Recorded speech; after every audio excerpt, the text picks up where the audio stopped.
Okay, I'm not teaching, apologizing because number 13 video on the gospel, extremely important.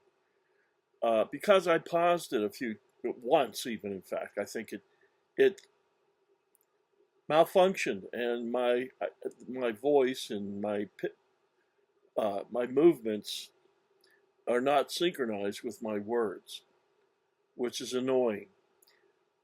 I don't want to really do it again. I've thrown away or just deleted between 3 and 5, well, more than three, around 5 hours or more of videos because I want to present something to you that's at least halfway understandable and pleasing.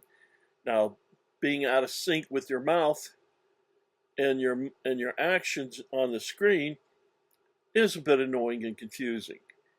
But hey, look in the background. I'm not all that entertaining anyway, but you will miss.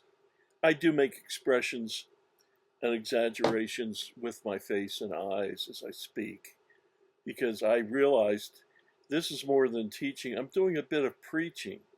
I raise my voice a little louder. I guess I want that. I want you. I emphasize things that way. So this is number 14. It's going to be about. It's a minute and a half now. I think I can just end it. And so we're going to move on today. Today is still February 21st, 2025. The time now, though, is about 7:30 in the morning. So I'll make this fast. I've already wasted your time. It's 2 hours long. God bless you. And I'll be right back.